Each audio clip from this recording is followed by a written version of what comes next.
अपना पूरा वहाँ समय भी दिया है और आज मैं कमेटी के हर एक मेंबर को भी धन्यवाद देना चाहूँगा।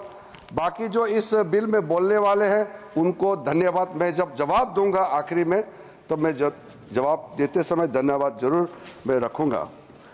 सर, हर व्यक्ति, मैं तो इस सदन में एक मंत्री के रूप में बोल रहा हूं, लेकिन साधारण रूप से ये एक्सपेक्ट करता है कि कोई अच्छा काम करेगा तो उसका तारीफ भी जरूर होगा, और खास करके उन लोगों से तारीफ ज्यादा मिलेगा जिसका इच्छा को मैं पूरा कर रहा हूं। इसलिए सभापति महोदय जी, 1976 में जब वक्फ इंक्वायरी रिपोर्ट को पेश किया गया था, वो कमेटी किसने बनाया था सर? कांग्रेस सरकार ने कमेटी गठन किया, वक्फ इंक्वायरी कमीशन बिठाया। कमीशन ने जब रिपोर्ट पेश किया, बहुत लंबा रिपोर्ट है, मैं जो यहाँ रेलेवेंट है उसको कोट करता हूं।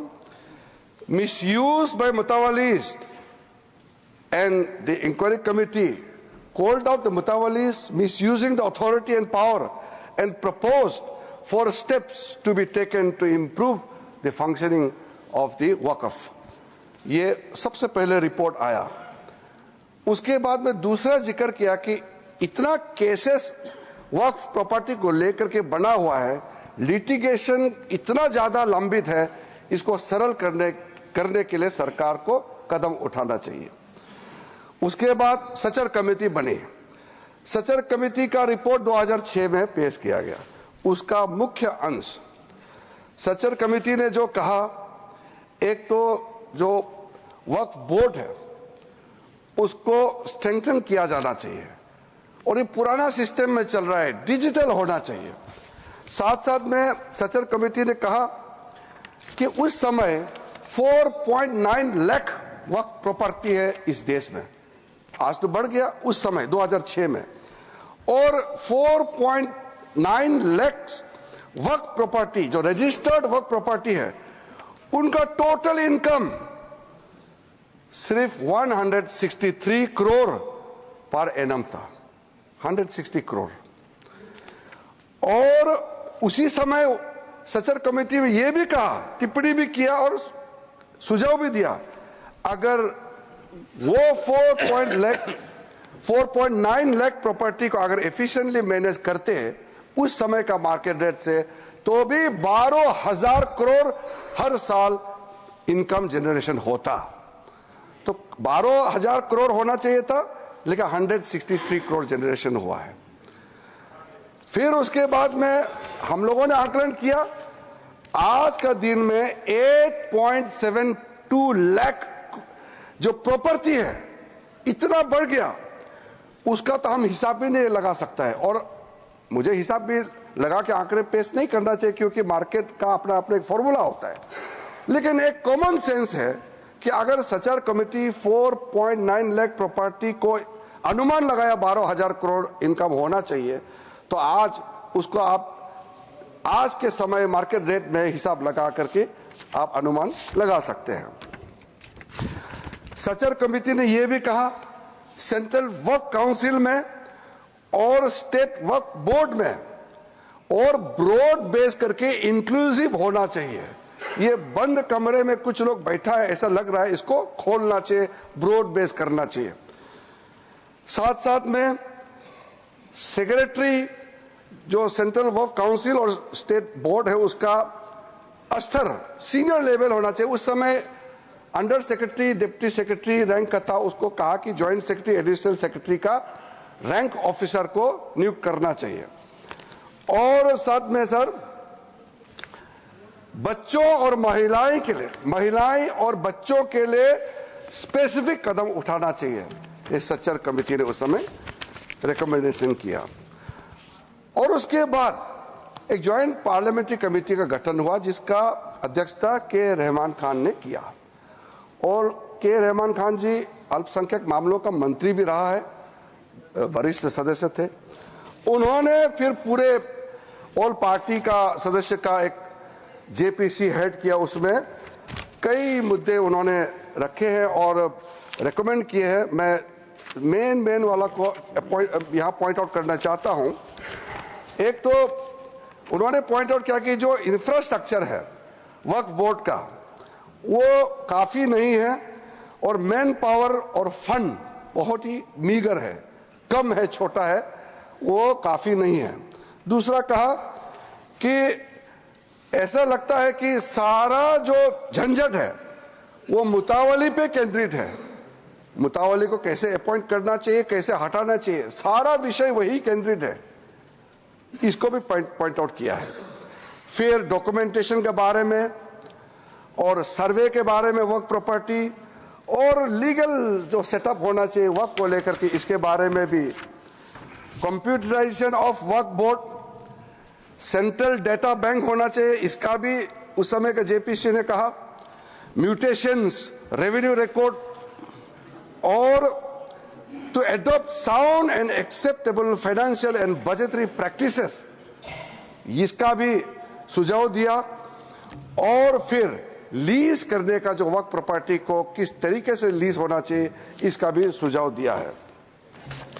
जितना ये 3 कमेटी रिपोर्ट्स सचर कमेटी को मिलाते हुए जो मुख्य रिपोर्ट रिकमेंडेशन किया है, सर मैं आपके माध्यम से सदन को बताना चाहता हूं, वो सारा रिकमेंडेशन रिपोर्ट्स को हम लेकर के आज ये बिल लेकर के, अमेंडमेंट बिल लेकर के इस सदन में आया है। इसलिए ये तीनों कमेटी, ये कांग्रेस सरकार में जो दूसरे और तीसरे कमेटी तो यूपीए सरकार थे, लेकिन शुरू वाला तो प्योर कांग्रेस गवर्नमेंट था। तो मैं मुख्य रूप से कांग्रेस पार्टी को और उसके जो सहयोगी दल है, मैं अपील करना चाहता हूं कि आज जो बड़ा कदम माननीय प्रधानमंत्री जी के नेतृत्व में हमने ये 2025 का वक्फ संशोधन बिल लेके आया है, तो आपका ही सोच विचार को आप जो पूरा नहीं कर पाया, उसको पूरा करने का हिम्मत नरेंद्र मोदी जी सरकार ने लेके आया है, तो आप जरूर समर्थन करना चाहिए। आदरणीय अध्यक्ष महोदय जी, कई लोगों का हमने स्टेटमेंट सुना है, टेलीविजन में भी और कल दूसरे सदन में भी।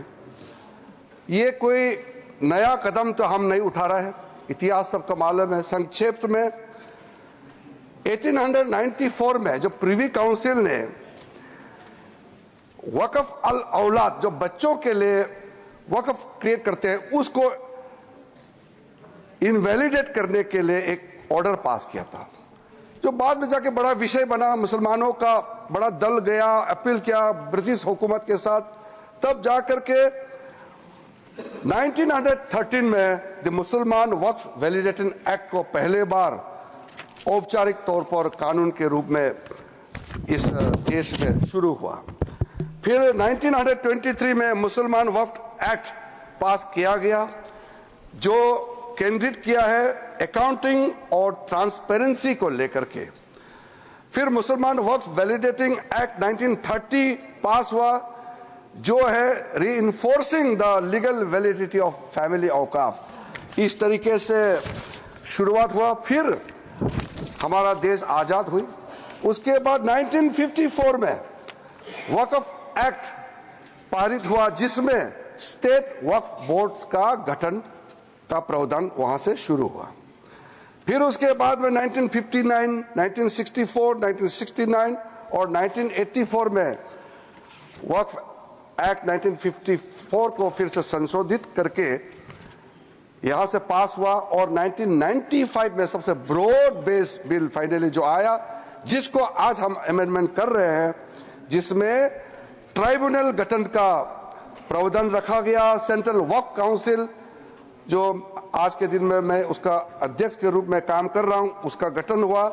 फिर जो वक्फ जिसका इनकम 5 लाख से ज्यादा है, उसमें एग्जीक्यूटिव ऑफिसर अपॉइंट होना चाहिए, यह प्रावधान शुरू हुआ है।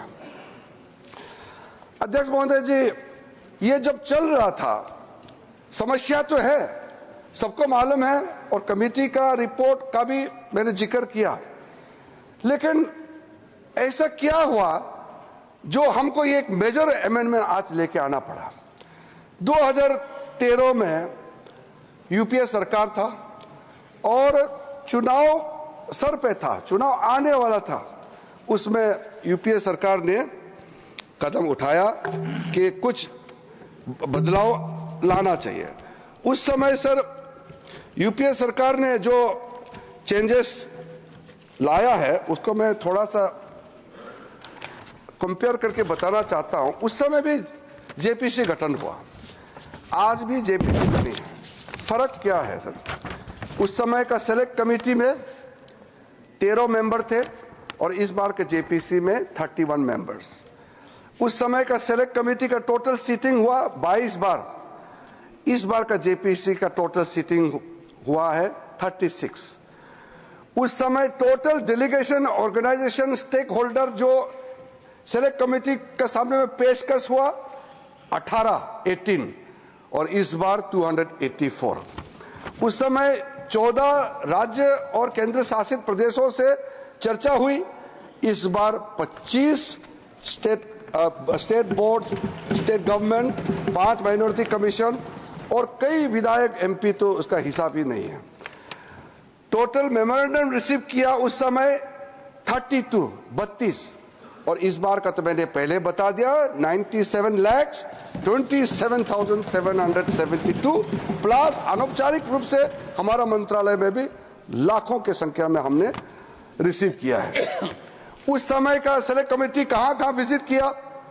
ले, जम्मू, श्रीनगर। उस समय ये तीनों एक ही स्टेट था। ले अभी यूनियन टेरिटरी हो गया, जम्मू, श्रीनगर। और इस बार कहां विजिट किया मैंने आपको नाम पहले ही बता दिया, किस किस शहरों में इस कमेटी ने विजिट किया है। अध्यक्ष महोदय जी, जब हम लोग महत्वपूर्ण बिल पर चर्चा कर रहे थे, थोड़ा सा बैकग्राउंड संदर्भ को भी रखते हुए मैं बात को रखना चाहता हूं।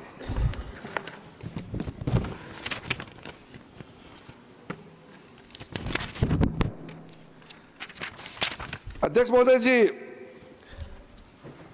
यहां कहा गया है कि हम जो कदम उठा रहे हैं मुसलमानों को नुकसान होगा।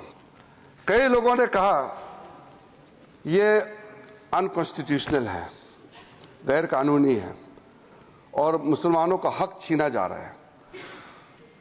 अलग अलग तरीके से लोगों ने अपना बात को रखा है। ठीक है, बात रखने का अधिकार है, लेकिन मैं बहुत ही साफ तरीके से ये सारे जो आरोप लगाए हैं उसको मैं खारिज करना चाहता हूं।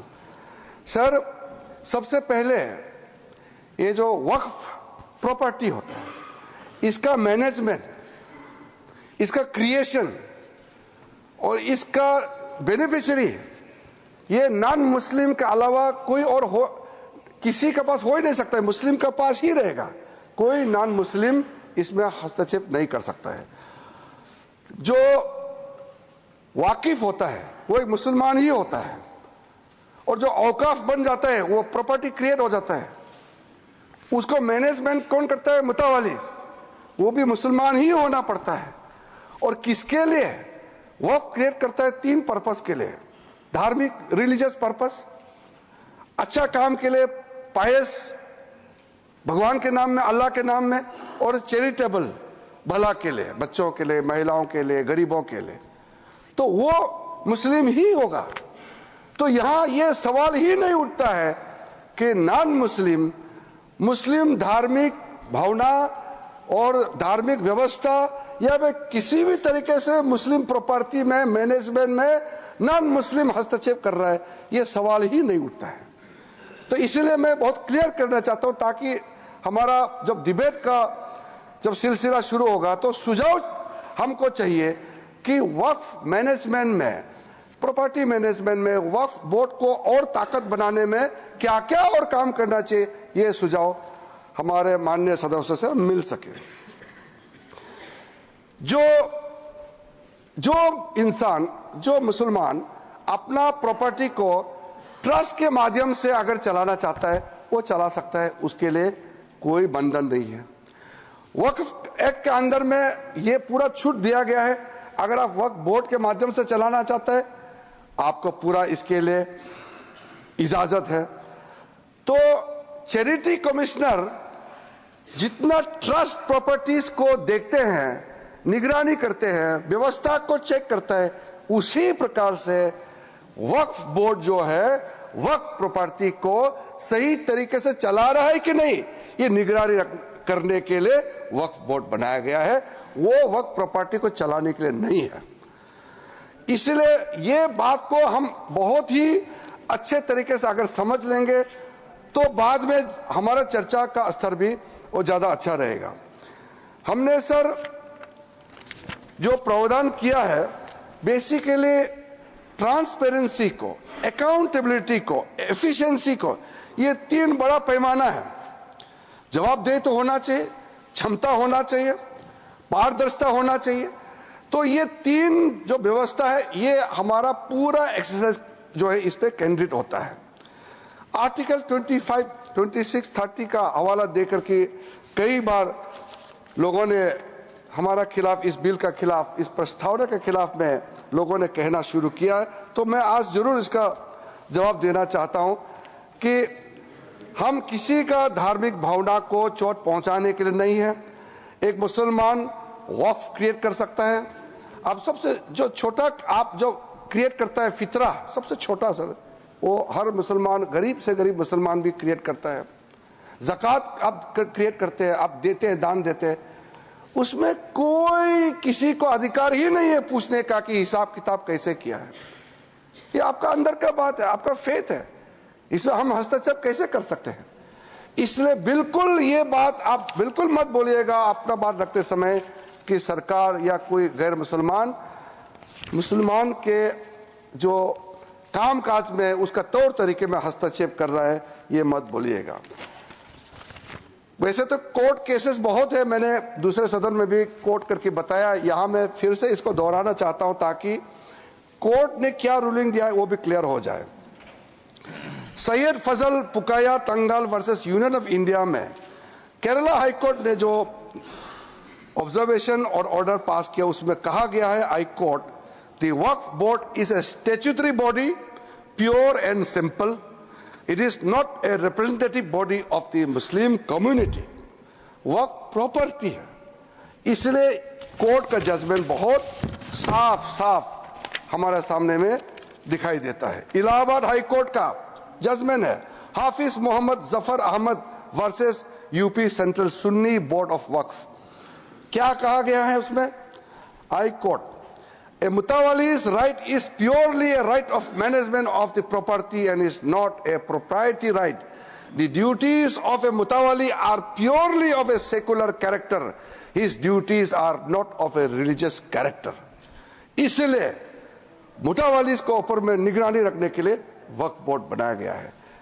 Tilkayat Shri Govind Lalji Maharaj versus state of Rajasthan, उसमें कहा गया है, मैं कोट करता हूं, right to manage the properties of the temple is purely a secular matter and can not be regarded as a religious practice. Property का मैनेजमेंट के बारे में इतना क्लियर कोर्ट ने कहा है, कई केसेस है, मैं बहुत कम आपके सामने में साइट कर रहा हूं। अब मैं 2013 के बारे में आपको बताया, अब उसको थोड़ा सा अंदर घुस के आपको बताऊंगा और आपको भी सुन करके लगेगा कि आज कितना जरूरी था आज जो संशोधन बिल लेकर के हम यहां आया है। 2013 में ये जो कमेटी वगैरह जो बनाया, 5 मार्च 2014 में कमेटी 13 में गठन हुआ और पारित हुआ दोनों सदनों में। फिर 2014 5 मार्च को, यानी कि 25 दिन पहले इलेक्शन एकदम नोटिफाई होकर के कोड ऑफ कंडक्ट लगने ही वाला है, तब हनन फनन में उस समय के यूपीए सरकार ने देश का राजधानी दिल्ली के अंदर में सबसे प्राइम प्रॉपर्टी 123 प्राइम प्रॉपर्टी को डी नोटिफाई करके दिल्ली वक्फ बोर्ड को सौंप दिया है। ये प्रॉपर्टी किस मिनिस्ट्री में आता था? Housing and urban affairs ministry का अंदर में आता है। तो आप सोच के देखिए, 1970 से केस चल रहा था और पेंडिंग है, कोर्ट को निर्णय करने दीजिए, वो पेंडिंग है। और ये सीजीओ कॉम्प्लेक्स वगैरह आप नाम सुनेंगे, लिस्ट बाद में मैं दे दूंगा। ऐसा प्राइम प्रॉपर्टी 123 प्रॉपर्टी को सीधा सीधा एक झटके में आपने हैंडओवर कर दिया। उसके बाद 2013 अमेंडमेंट में आपने क्या कहा, कोई भी आदमी वक्फ क्रिएट कर सकता है। वक्फ क्रिएट करना जो मैंने बताया चैरिटेबल रिलीजियस पायस पर्पस के लिए एक मुसलमान अल्लाह के नाम में क्रिएट करता है। अब उसको बदल करके यूपीए सरकार ने यह कह दिया कि कोई भी आदमी वक्फ क्रिएट कर सकता है। तो हमने इसको चेंज करके पुराना 1995 का प्रावधान के साथ मिला करके साथ हमने ये कहा, now in the proposed amendment only persons practising Islam for more than 5 years can dedicate waqf. ये हमने क्लियर कर दिया है ताकि इसमें कोई डाउट का कोई गुंजाइश ना हो कि वक्फ क्रिएट कौन कर सकता है। उस समय वक्फ बोर्ड में एक मुसलमान का अंदर में भी कई सेक्ट है, सुन्नी है, सिया है, आगा खानी से, दाऊदी बोरा से, पसमंदा है, बहुत लोग हैं। लेकिन यूपीए सरकार ने कह दिया, हाँ ये डिस्प्यूट करते हैं कई लोग, ये तो दरगाह वाले भी कहते हैं कि कुछ लोग कहते हैं कि तुम लोग मुसलमान ही नहीं है। इस तरह का क्लेम पे मत जाइए। क्लेम यहां इस्लाम का स्कॉलर भी बहुत होगा, जानकारी लोग भी बहुत है, लेकिन मैं ये नहीं कह रहा हूं कि आप जो कह रहे हैं मैं जो कह रहा हूं वो सत्य है। मैं क्लेम के बारे में बता रहा हूं कि लोग कहते हैं कि ये मुसलमान नहीं है या ये इस ग्रुप में है, उस ग्रुप में है। मैं यहां डेफिनेशन देने नहीं जा रहा हूं। हम सिर्फ ये कह रहे हैं कि हमने जो नया प्रावधान लेके आया उसमें हर वक्फ बोर्ड में मुसलमानों में जो रिकॉग्नाइज्ड सेक्ट है सब मिलकर के वक्फ बनेगा। उसमें सुन्नी भी होगा, सिया भी होगा और जितने बाकी जो पिछड़े वर्ग है वो भी वक्फ बोर्ड में मेंबर होगा, ताकि सबका इंटरेस्ट का ख्याल रखा जा सकता है। इसमें तो किसी का आपत्ति होने का कोई सवाल ही नहीं होना चाहिए। हम इतना इंक्लूसिव बना रहे हैं। उसके बाद सर, सेंट्रल वक्फ काउंसिल में जो हमने प्रावधान रखा है, ताकि आप भी अच्छा लगे कि हमने कितना आपका पुराने रिकमेंडेशन को ध्यान में रखते हुए प्रावधान रखा है। Out of 22 members in the central Waqf council, not more than 4 will be non-Muslims, including ex-officio members, in that case the Minister of Minority Affairs. There will be 3 members of parliament. अब member of parliament तो किसी के धर्म हो सकता है, ये नहीं कहना कि ये इस जाति का एमपी है इसलिए ये मेंबर नहीं हो सकता है। 3 members of parliament, 10 members from Muslim community, 2 former judges from the Supreme Court or High Court, 1 advocate of national eminence, 4 persons of national eminence from various fields, an additional secretary or joint secretary to the government of India dealing with Waqf matter. जो ministry में concern officer है वही हो सकता है। और out of 10 Muslims 2 members minimum shall be women, 2 महिला सदस्य होना अनिवार्य है। स्टेट वक्फ बोर्ड्स में out of 11 members not more than 3 will be non Muslims. कल किसी ने कहा कि नॉन मुस्लिम मेजोरिटी हो जाएगा, सवाल ही पैदा नहीं होता है।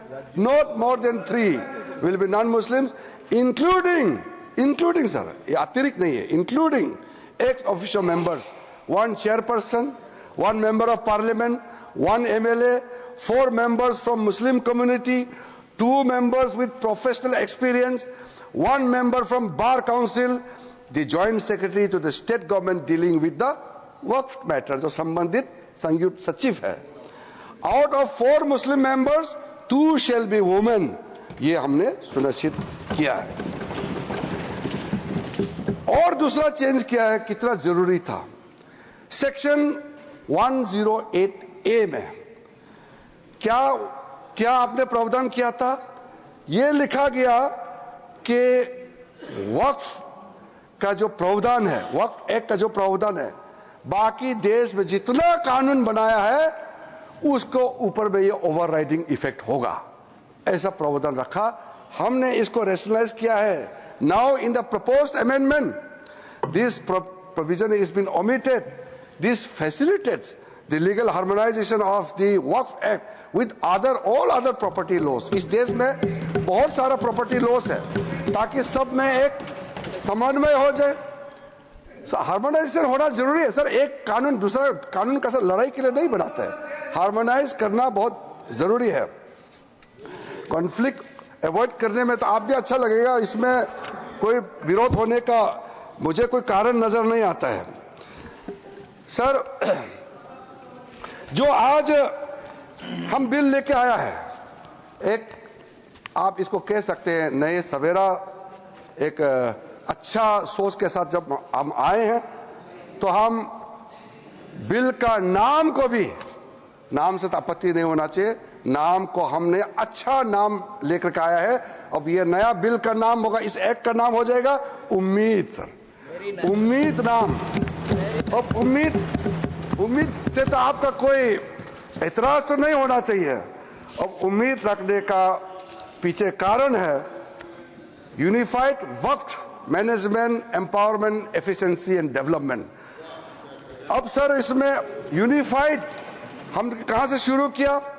पूरा जो व्यवस्था है उसको हमने यूनिफाई किया है। कलेक्टर का रोल से लेकर के सर्वे, रजिस्ट्रेशन, म्यूटेशन, इंक्रोचमेंट और जितना भी जो मैटर है उसको अब पारदर्शिता के साथ जब हमने यूनिफाइड एफर्ट डाला है to overcome the issues which were pending for such a long time, तो इसको हमने यूनिफाइड एफर्ट के साथ में आया है। और एम्पावरमेंट का जब बात होते हैं तो डाइवर्स सोशल ग्रुप जिसको मैंने जिक्र किया है, चाहे वो सुन्नी हो, चाहे शिया हो, चाहे वो आगा खानीस हो, पसमानदा मुस्लिम हो, बैकवर्ड मुस्लिम्स का कोई भी डेफिनेशन में आप देख लीजिए, वुमेन हो और बाकी कोई भी हो, हम चाहते हैं कि सबको डिसीजन मेकिंग का बॉडी में जगह मिलना चाहिए, इसलिए सबको एम्पावरमेंट कर रहे हैं। एफिशिएंसी को हम इंक्रीज करने के लिए टेक्नोलॉजी का इस्तेमाल करने का भरपूर इसमें प्रावधान किया गया है। अब सेंट्रलाइज्ड डेटाबेस होगा, डिजिटल पोर्टल होगा जो हमारा मंत्रालय में होगा, जो सारा स्टेट बोर्ड के साथ में लिंक होगा, लाइव होगा। वक्फ प्रॉपर्टी का कंटिन्यूसली रजिस्ट्रेशन, ट्रैकिंग, कंप्लायंस, पूरा मैनुअल अगर गड़बड़ होता है उसका भी ट्रैकिंग करने के लिए, ब्यूरोक्रेटिक डिले हो रहा है, किसके टेबल में डिले हो रहा है उसका भी जांच करने के लिए पूरा व्यवस्था करके हमने एफिशिएंसी को टारगेट दिया है। और आखिर में डेवलपमेंट, जो मैंने आपको बताया कितना करोड़ हम इनकम जनरेट कर सकते हैं, इसलिए जो development of the Waqf property को मैं बहुत महत्वपूर्ण मानता हूं। मैंने कल भी इस बात को बताया है कि दुनिया का सबसे ज्यादा वक्फ प्रॉपर्टी हिंदुस्तान में है।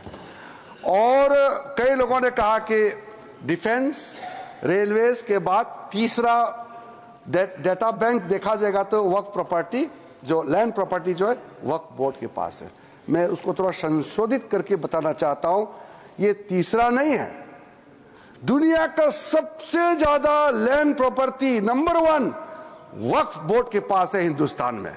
ये थर्ड नहीं है, क्योंकि डिफेंस और रेलवे को आप प्राइवेट प्रॉपर्टी के हिसाब से आप इसको गिनती नहीं कर सकता है, ये देश का प्रॉपर्टी है। इसलिए जब इतना प्रॉपर्टी हमारा देश में है, इसमें किसी को आपत्ति नहीं होना चाहिए, लेकिन आपत्ति तब होता है जब दुनिया का सबसे ज्यादा प्रॉपर्टी मुसलमानों के नाम में वक्फ प्रॉपर्टी हमारे देश में है और करोड़ों जो हमारे बहनाई हैं, गरीब मुसलमान हैं, उसको कोई फायदा नहीं मिल रहा है इतना प्रॉपर्टी। तो ये प्रॉपर्टी किस काम का? करोड़ों का प्रॉपर्टी कोई, मैं तो देखा हूं, मैं ये मंत्रालय संभालने का बाद भी और पहले भी कई वक्फ प्रॉपर्टी है या संस्थाएं हैं बाहर में, बहुत गरीब अवस्था में भीख मांगने वाला भी मैंने देखा है। क्यों काम नहीं आ रहा है? अगर सही तरीके से वक्फ प्रॉपर्टी को हम डेवलप करेंगे तो मैं कह सकता हूं अगले 3-4 साल के अंदर में करोड़ों गरीब मुसलमानों का जिंदगी आबाद हो जाएगा।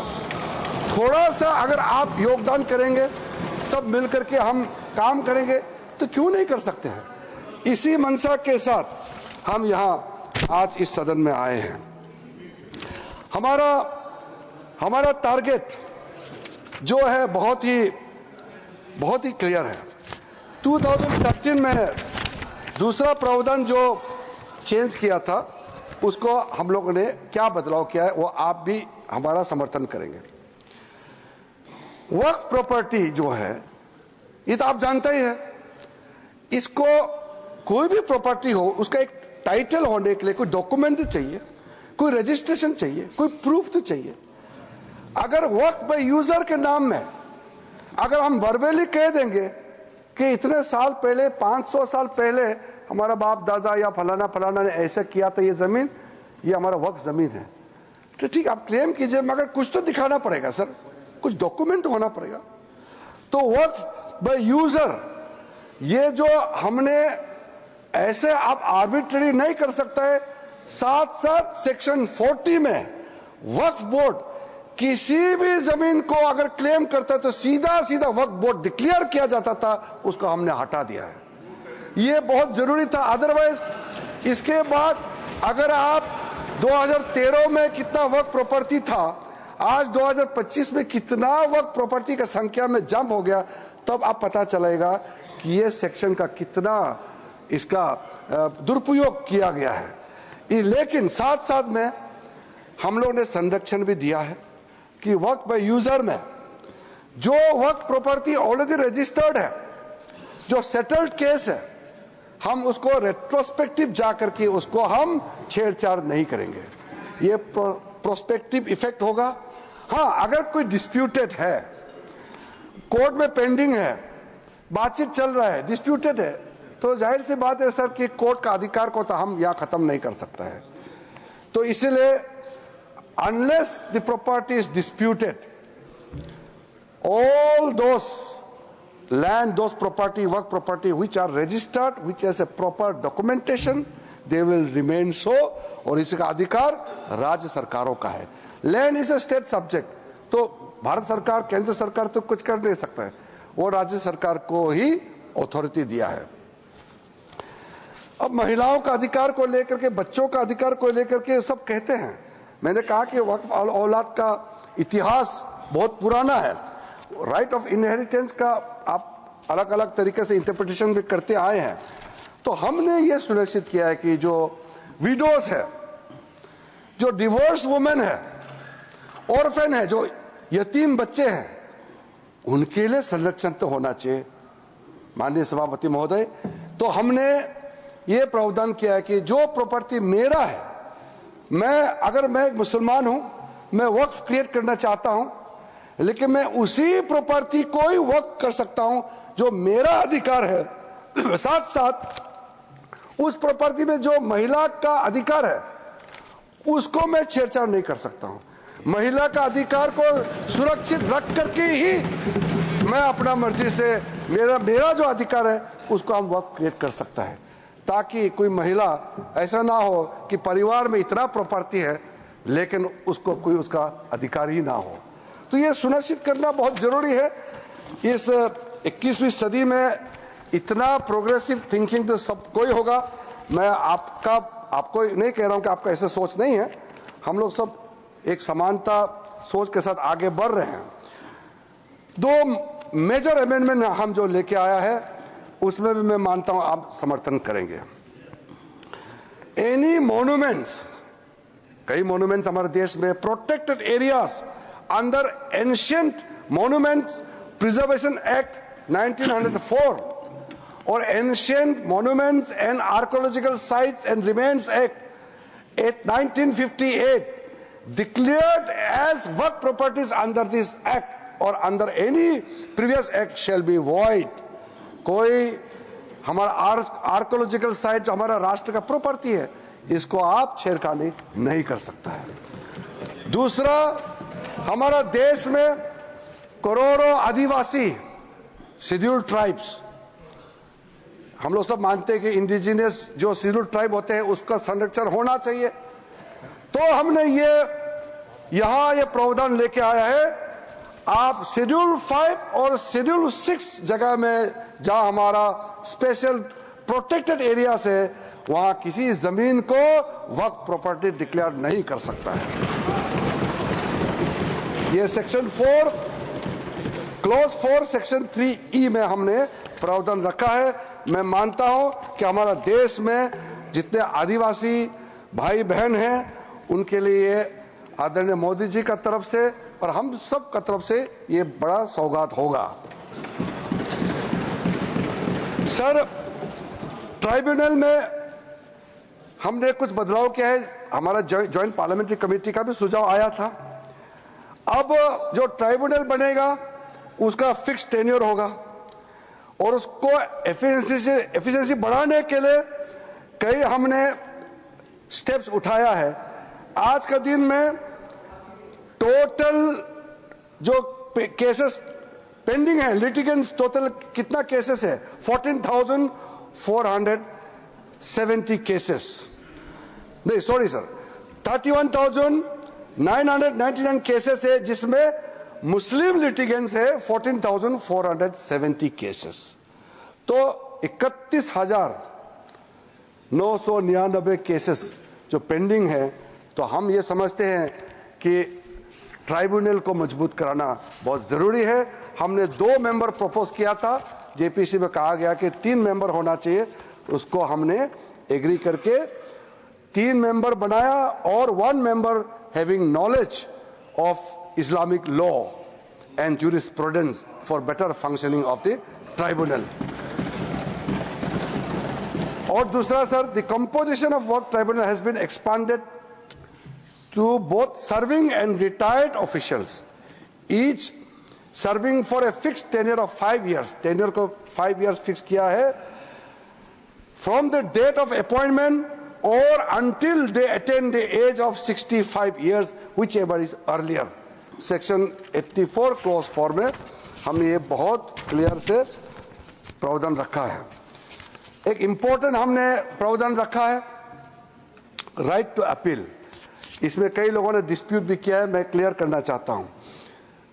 पहले क्या कर दिया था आप लोगों ने मतलब प्रीवियस यूपीए सरकार ने, राइट टू अपील, अगर ट्राइब्यूनल से आपको निजात नहीं मिल रहा है, ट्राइब्यूनल में आपका सुनवाई नहीं हो पाया, तो आप कोर्ट नहीं जा सकते हैं।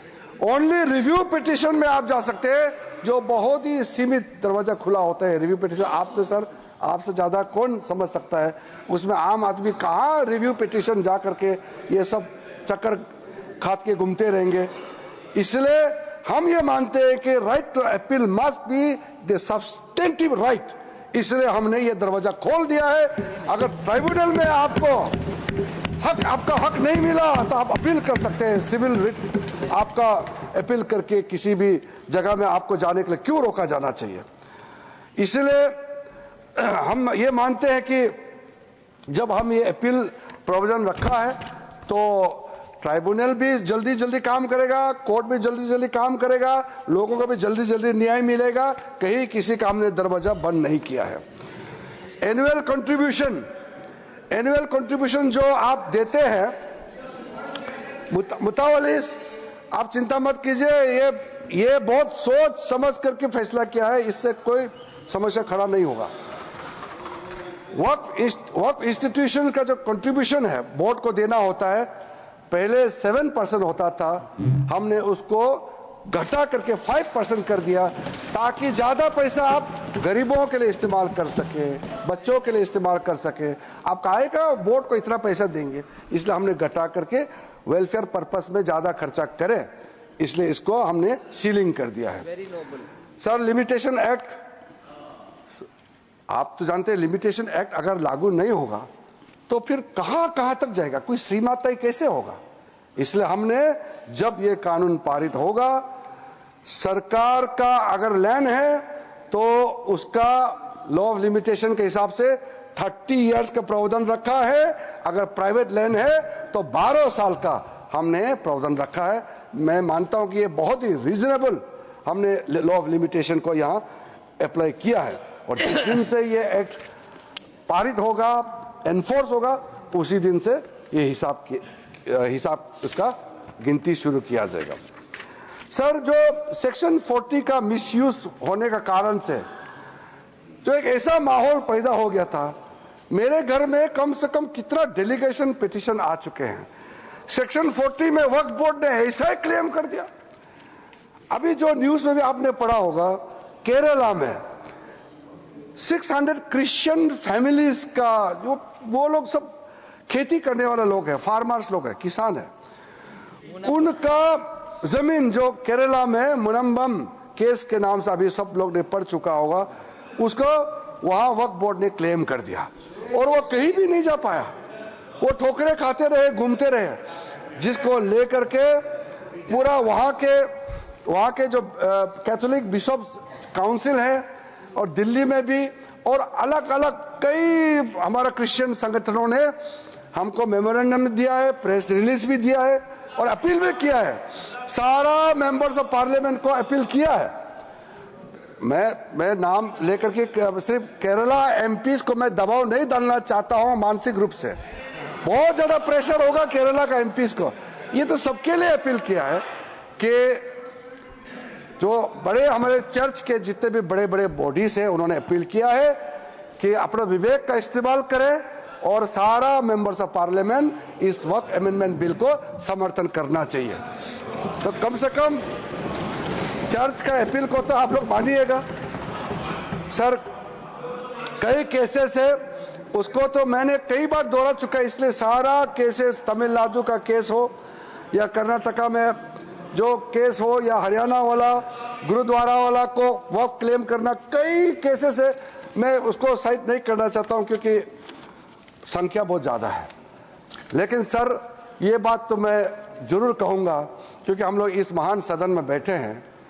2013 में 123 प्रॉपर्टी को तो उस समय सरकार ने डी नोटिफाई कर दिया था। उसके बाद सर, उसके बाद कई लोगों ने कहना शुरू किया और स्टेटमेंट मीडिया में भी है कि ये पूरा पार्लियामेंट बिल्डिंग भी वक्फ प्रॉपर्टी है। अब सोचिए सर, अगर वो सरकार कंटिन्यू रहता, नरेंद्र मोदी जी का सरकार नहीं आते, तो कितना खतरा मंडरा था हमारे सर के ऊपर में, आप सोचिए। तो हम तो देश के लिए सोच समझ करके आज ये बिल लेके आए हैं, तो ये हमारे लिए कोई इसमें एक लाल पैसा बेनिफिट मिलने वाला नहीं है। ये बिल करोड़ों गरीब मुसलमानों को फायदा पहुंचाने के लिए और गलत काम ना हो, गलत तरीके से दूसरा का जमीन को हड़प ना ले, इसको प्रतिबंध लगाने के लिए, रोकने के लिए अच्छा सोच के साथ हम ये बिल लेके आए हैं। अन्य सभापति जी, मैं कहने के लिए बहुत कुछ है क्योंकि ये ओपनिंग है। हमारे यहाँ जितना विद्वान माननीय सदस्य हैं, उनके बातों को मैं सुनने के लिए बहुत इच्छुक हूं, तो सुनने के लिए मैं तैयार हूं। हमारे वरिष्ठ माननीय मंत्रीगण भी यहाँ बैठे हैं, हम लोग सब सुनेंगे। तो जेपीसी में जो सदस्य हैं और जो सदस्य नहीं है, सबका सुझाव हम सुनते हुए आखिरी में, जैसे हमने टाइम यहाँ दिया है चर्चा के लिए, मैं उसका बारीकी से जवाब देने का कोशिश करूंगा। मैं सिर्फ ही इतना ही अनुरोध करूंगा कि आप ऐसा बात मत बोलिए जिससे हंगामा खड़ा हो जाएगा।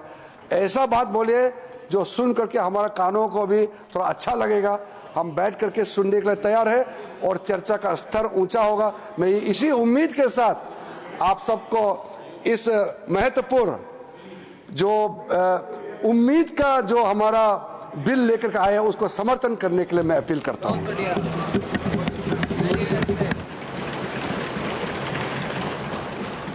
Motion moved. The motions for consideration of the Waqf Amendment Bill 2025 and the Mussalman Waqf Repeal Bill 2025 are now open for discussion. I now call upon the members whose names have been received for participation in the discussion. Dr. Syed Nasir Hussain. 20 minutes.